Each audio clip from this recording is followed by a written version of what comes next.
Assalamualaikum warahmatullahi wabarakatuh. Perkenalkan, nama saya Cynthia Ramadhani dari kelas HTNC. Baik, di sini saya akan mempresentasikan hasil dari kelompok 3 di mana mereka membuat makalah yang berjudul Ontologi Teori Hakikat. Yang pertama-tama saya akan menjelaskan pendahuluan terlebih dahulu. Ontologi adalah cabang filsafat yang membahas hakikat keberadaan dan realitas. Konsep ini telah berkembang sejak zaman Yunani kuno hingga modern dengan berbagai pemikiran dalam aliran. Ontologi tidak hanya menjadi dasar dalam filsafat, tetapi juga diterapkan dalam berbagai disiplin ilmu seperti ilmu komputer, kedokteran, dan ilmu sosial. Selain itu, dalam perspektif Islam, ontologi memiliki makna yang lebih dalam, yaitu menegaskan bahwa Allah adalah wujud mutlak, sementara makhluk hanya memiliki keberadaan yang bergantung kepadanya. Dan adapun pemahaman mengenai ontologi sendiri sangat penting karena dapat membantu kita memahami bagaimana sesuatu dapat dikategorikan dan bagaimana hubungan antar entitas dalam realitas terbentuk. Dan di sini kita akan membahas apa aja sih. Yang pertama itu ada apa pengertian ontologi dan bagaimana sejarah perkembangan ontologi serta apa saja aliran-aliran dalam ontologi. Baik, yang pertama itu ada pengertian ontologi, di mana ontologi adalah cabang fundamental dari filsafat yang senantiasa mempelajari ada atau tidak ada sesuatu hal dan terlebih lagi bagaimana benda-benda yang ada berhubungan satu sama lain. Oleh karena itulah, seperti semua cabang filsafat dapat berhubungan dengan berbagai bidang pengetahuan. Misalnya, dalam hal ini seperti ontologi kedokteran melihat secara mendalam apa itu penyakit, karakteristik apa yang dimilikinya, dan bagaimana kita mengartikannya. Dan ontologi dalam bahasa Yunani berarti studi, teori, atau ilmu atau wujud terkait dengan sesuatu yang ada. Oleh karena demikian, ontologi adalah cabang filsafat yang kehadirannya pertama kali untuk memastikan ilmu pengetahuan. Atas dasar itulah sebab semua filsuf Yunani kuno berurusan dengan ontologi. Adapun definisi ontologi menurut para ahli antara lain yang pertama itu ada Aristoteles, Bahtiar, dan Surya Sumantri. Yang pertama, Aristoteles berpendapat bahwa ontologi merupakan rangkaian pembahasan tentang hal yang ada sebagai hal ada sebagai demikian mengalami perubahan dalam sehubungan objeknya. Yang kedua, menurut Bahtiar, di mana menurutnya ontologi merupakan sebagai ilmu yang membahas tentang hakikat yang ada sebagai suatu ultimate reality, baik yang mempunyai bentuk jasmani atau konkret maupun tentang rohani ataupun abstrak. Yang ketiga itu ada Surya Sumantri yang membicarakan ontologi adalah ilmu pengetahuan tentang apa yang ingin kita ketahui, seberapa jauh kita ingin tahu, atau dengan kata lain suatu pengkajian terhadap teori tentang ada. Dan yang kedua itu ada sejarah perkembangan ontologi. Yang pertama itu ada era klasik filsafat Yunani. Ini beberapa para ahlinya. Yang pertama itu ada Parmenides pada sebelum 515 sampai 450 sebelum Masehi. Ia menganggap bahwa keberadaan itu tetap dan tidak berubah-ubah. Ia menolak gagasan berupa dan melihat realitas sebagai satu kesatuan yang abadi.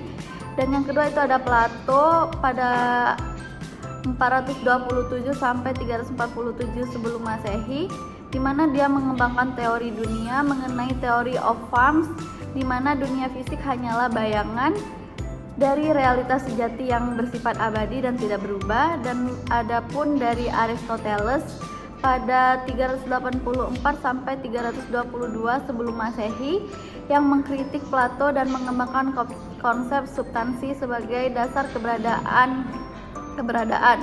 Dan yang B itu ada era atau abad pertengahan atau yang disebut dengan filsafat skolastik, di mana itu ada Santo Anselmus pada tahun 1033 sampai 1109, di mana ia mengembangkan argumen ontologis untuk membuktikan keberadaan Tuhan, yaitu bahwa keberadaan Tuhan dapat disimpulkan dari konsep Tuhan sebagai sesuatu yang tidak bisa dibayangkan. Dan yang kedua itu ada Thomas Aquinas pada tahun 1000 1225 sampai dengan 1274, di mana dia mengadaptasi pemikiran Aristoteles ke dalam teori Kristen. Dan yang C itu ada era modern, ini pada abad ke-17 sampai dengan ke-19. Adapun para ahlinya, yang pertama itu ada René Descartes, di mana pada tahun 1596 sampai dengan 1650, di mana dia mengusulkan dualisme substansi atau mind body dualis, yang membedakan antara substansi berpikir dan substansi materi atau tubuh.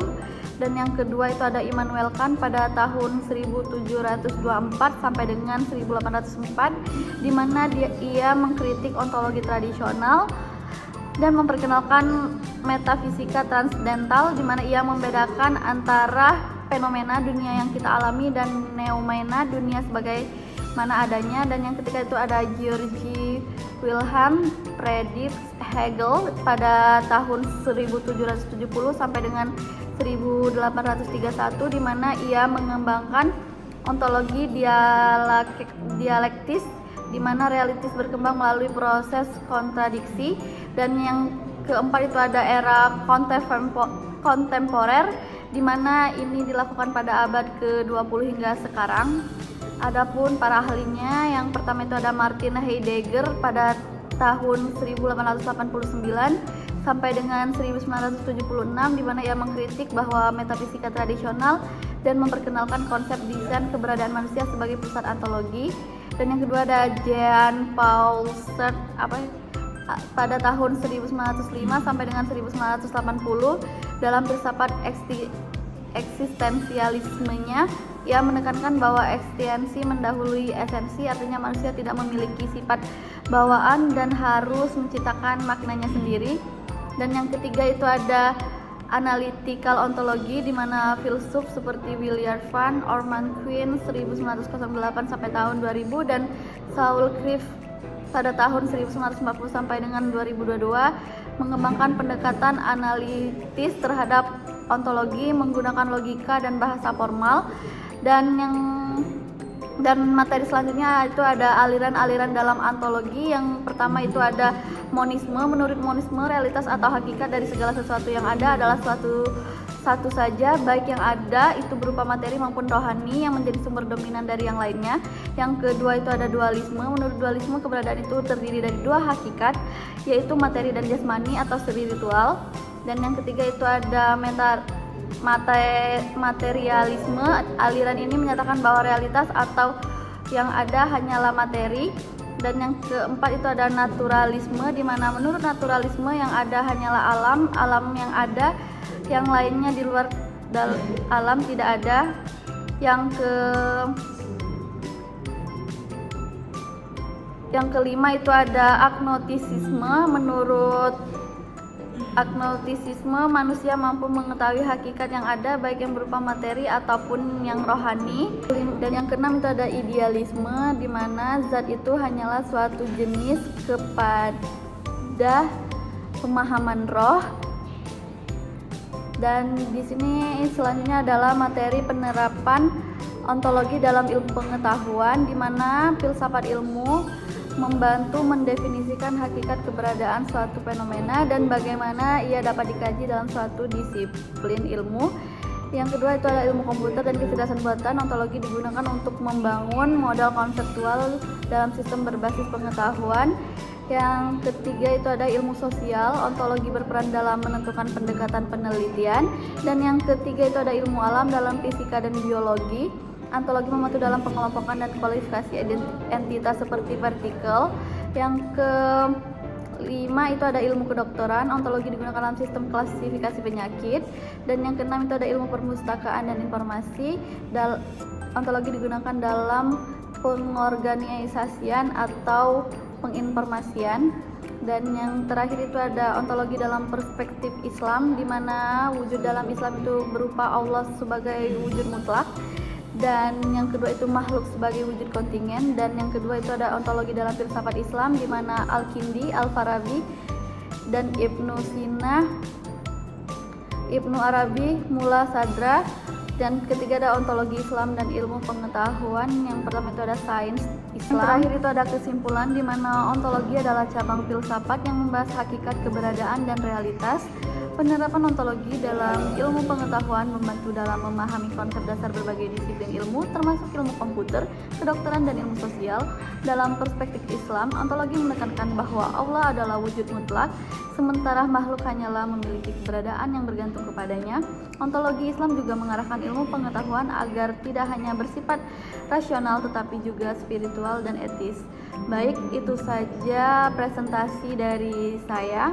Saya akhiri, wassalamualaikum warahmatullahi wabarakatuh.